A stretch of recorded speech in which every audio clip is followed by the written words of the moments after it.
to a networking event and then following up through social media connects you at both of those levels. Mm-hmm. And I'm sure you have some ideas too, Cheri, since you're the social media guru. That was a good kickback on that, Nancy. You did well. Well, I'm going to be honest and here because I love both as well.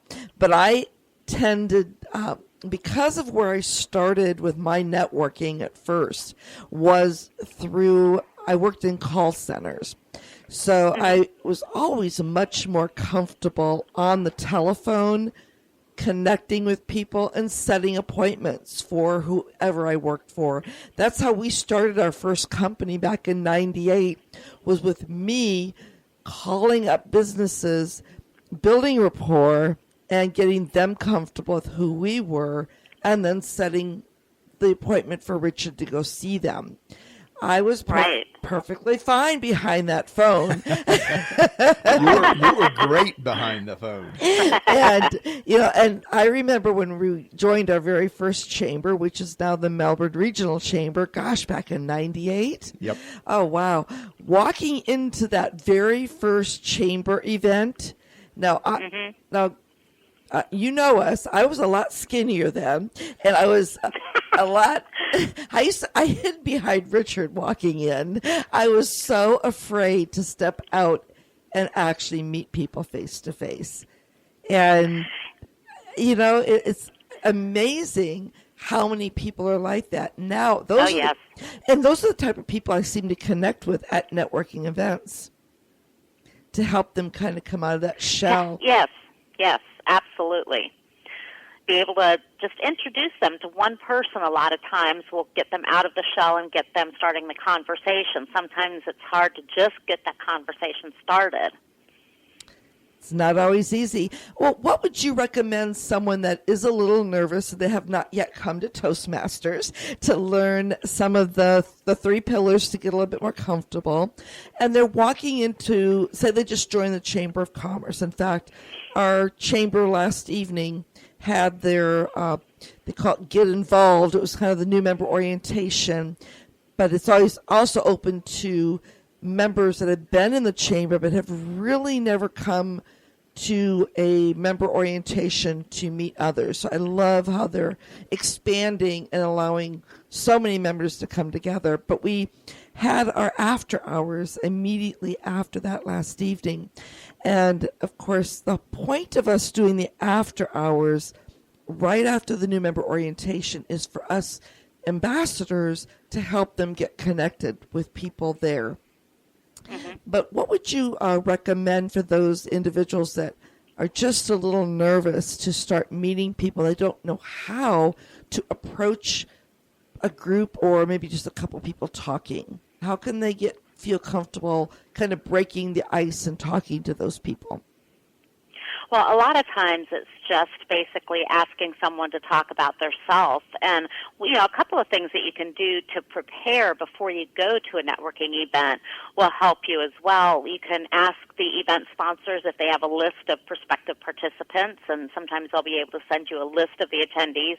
That way you can see what companies are going to be there, who you really want to talk to, and that way you can target someone so you'll know what your target is going to be, and you're not just randomly talking to people, because sometimes that's the hardest thing to do, is just talk to somebody that you have no connection with at all. Mm-hmm. You can also prepare a list of questions prior to the networking event. What do you want to learn? Who do you want to talk to? What questions would you have for somebody? What questions what would you like to learn from somebody? Those types of things.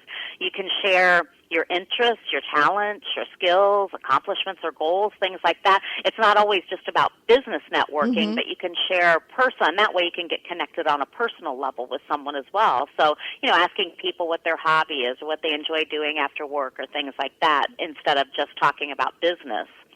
And, also being willing to listen, not just talking about yourself all the time, but just being willing to listen to someone as they share and give them time and really connect with them so that, they know that you have an interest in what they are talking about, and just, be patient and develop rapport and connections. It's not always about how many people you talk to at a networking event, but making the right connections and talking to the right people. So you might talk to two people that are going to be phenomenal connections for you, rather than just running around the room and talking to everybody and not really understanding what each person does or how you can build that relationship. And then sometimes also just talking to someone about if they've had any challenges in their life. Is there anything that they need help with? If you can solve a pain point for someone, that's always a huge connection right there as well. And it could be not just business related, but on a personal level. If they need a car repair, or they need new child care, or something like that. So connecting on that level always helps.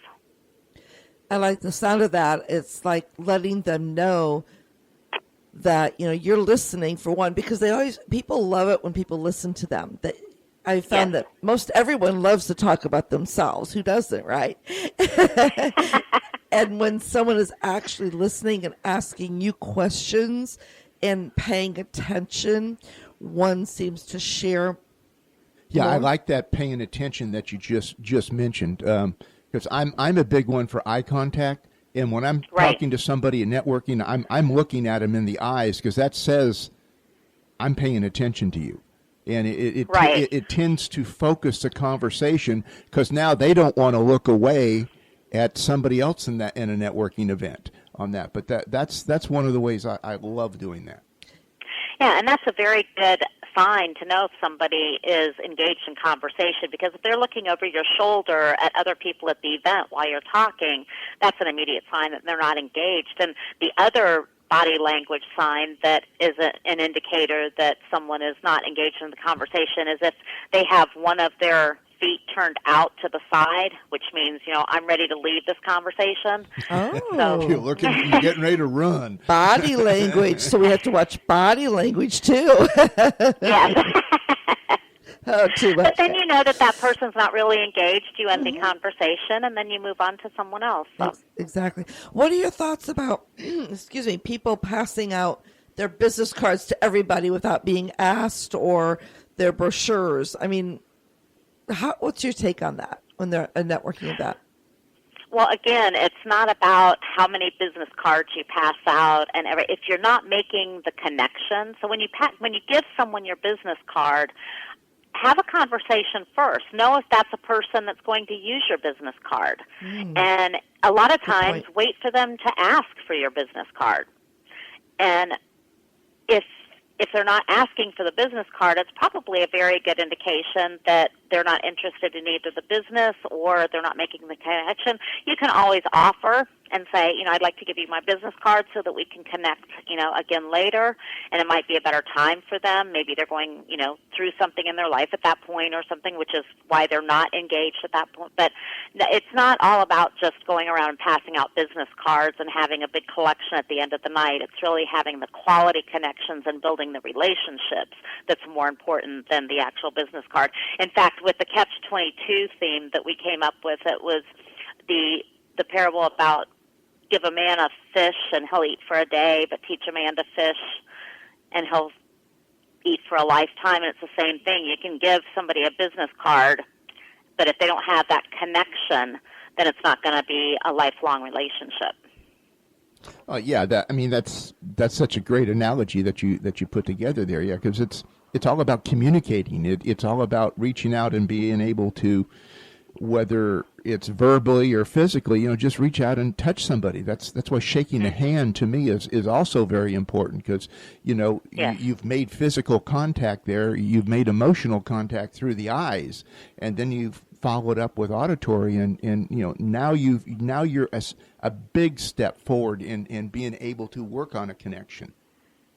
And the other thing too, the other hidden little-known benefit of Toastmasters is the networking opportunity that it provides, and this is another way that you can make those warm connections. And if you're not really comfortable calling up a large company and trying to get in the door to human resources or public relations or things, if you know that they have a corporate Toastmaster club and you're a member of Toastmasters, you can contact the organization, say USTA, for example, And you can contact them and say, I'm a fellow Toastmaster. I'd like to come and visit your club one day. And most clubs love to have new people come in as guest speakers because it's new energy, something different. It's not their same members. So that's always a perk for other clubs. And that way you can get your foot in the door. You can meet people that actually work there. They can put you in touch with the right people. So that makes that warm connection a lot of times. And so that's something that people don't realize is a huge benefit with Toastmasters is the networking opportunity that it has. Mm-hmm. So what you're saying is when we plan our vacation this summer and we want to go up to the Tennessee mountains, it needs to be in a city that has a Toastmaster so we can write it off. We got to get into Toastmasters first, though.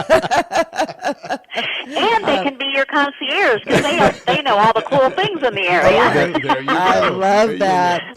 Well, I know that when I first started networking and really became comfortable with it is when I took the plunge and joined a group called Business Network International, known as BNI, and and I became the area director here. So all of a sudden, I'm teaching networking, which had to get me out of my shell. And Toastmasters, there were so many individuals that were involved in Toastmasters that I met along the way in BNI, especially within the director arena. So I saw this working, to those of us in the leadership positions to get involved. And I have visited a few.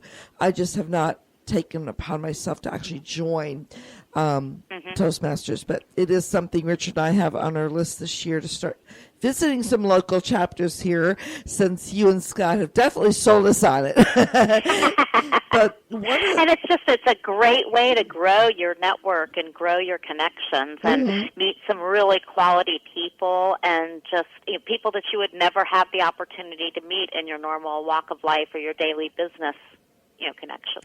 Well, we're all about expanding our network and also expanding our skills and knowledge, as again we're always ever growing. And what I have found, especially through the years, and what brought me into social networking or the social media arena was the light bulb that went off when I first started seeing what someone can do with building relationships, from face-to-face networking to connecting with them on social media. As you said, I always give a tip as an ambassador with the chamber that now that you're here and you're connecting with people, you may not have an opportunity to get to another event for a month. Don't lose that momentum when you connect with someone here that you really are enjoying that conversation. You can't yet have that time to have a cup of coffee with them. Ask them, what platform are you most active on? And would you want to connect so that we can continue the conversation? That's how I see them working effectively. Right, absolutely. And that's perfect suggestion and good advice to people because it's true, a lot of people only go to one or two events a month, so they may not see that person again for an entire month. So the social media makes that connection stay active through that month time frame. Mm-hmm. Yeah, and that's so important. It's come up several times in our discussions here, but it's especially in the getting to know phase. You've met somebody face to face, or you've met somebody online, and then went to a Toastmasters. You have to continue the conversation. You have to get out there in front of people, so that you have the opportunity to begin building a basic relationship and let it grow organically from there. But I just love the way you said that. Yeah, definitely. Well, I know that a number of individuals that really just don't have that concept yet. Sometimes you just want to kind of pound them on the head. They're so intense coming into a networking event and just wanting to meet as many people as they can, take those business and collect those business cards, and they rush back to the office. They drop them in their newsletter list and start email blasting them. Ever have that happen? Oh, yes. And it is so frustrating because I guess the message I would love to get across to those that do that is to stop it. Just stop it. Because I think they're hurting themselves as being reputable.